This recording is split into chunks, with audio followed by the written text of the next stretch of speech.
नमस्कार, आप देख रहे हैं विश्व व्यापार न्यूज चैनल। मेरी यानी विनीता के साथ। आइए देखते हैं आज की हमारी स्पेशल रिपोर्ट में क्या है खास।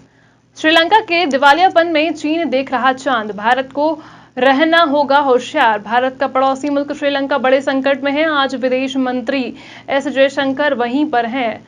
बिम्स्टेक सम्मेलन में उन्होंने संपर्क, ऊर्जा और समुद्री क्षेत्र में सहयोग को बढ़ावे की भारत की प्रतिबद्धता पर जोर दिया। द्वीपीय क्षेत्र लोन पर लोन ले रहा है।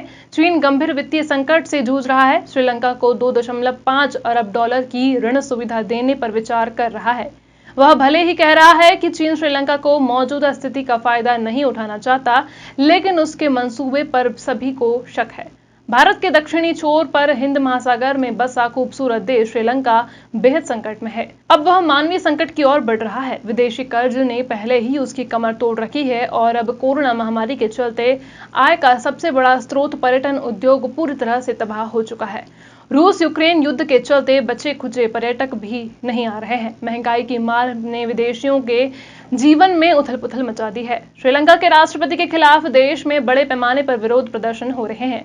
एक्सपर्ट कह रहे हैं कि श्रीलंका का वित्तीय संकट जल्द ही मानवीय संकट में तब्दील हो सकता है और देश को दिवालियापन की ओर धकेल सकता है। ऐसे में यह समझना महत्वपूर्ण हो जाता है कि आखिर छोटा सा द्वीपीय देश इतने बुरे दिनों को क्यों देख रहा है। क्या देश को बर्बाद करने में चीन का हाथ है और एक पड़ोसी देश होने के नाते भारत क्या कर रहा है।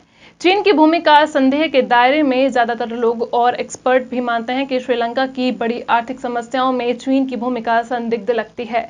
इसके लिए चीन के कर्ज जाल और राजपेक्ष की बीजिंग के से करीब की जिम्मेदारी समझी जाती है।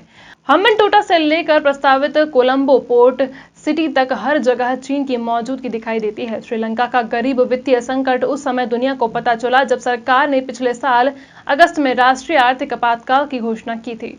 उस समय देश की मुद्रा में जबरदस्त गिरावट आनी शुरू हुई थी।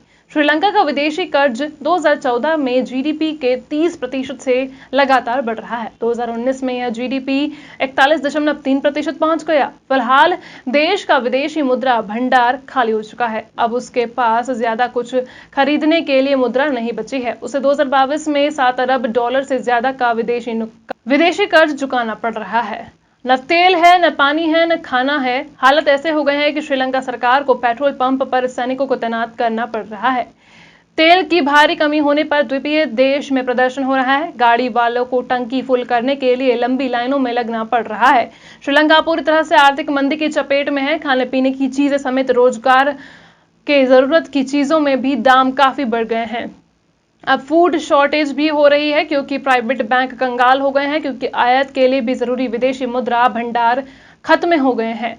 पर्याप्त विदेशी मुद्रा न होने से पेट्रोल, डीजल, खाने पीने का सामान और अन्य जरूरी चीजों का आयात नहीं हो पा रहा है। श्रीलंका के लिए विदेशी आय का सबसे बड़ा स्रोत पर्यटन है और कोविड-19 महामारी से वह सुस्त पड़ गया है। विदेशी पर्यटक नहीं आ रहे हैं और विदेशों में रहने वाले लंकाई नागरिक भी पैसे नहीं भेज रहे हैं। हमें उम्मीद है आपको ये जानकारी पसंद आएगी। इस तरह की खबरों पर बने रहने के लिए हमारे YouTube चैनल को सब्सक्राइब करना और वीडियो को लाइक करना बिल्कुल ना भूलिएगा।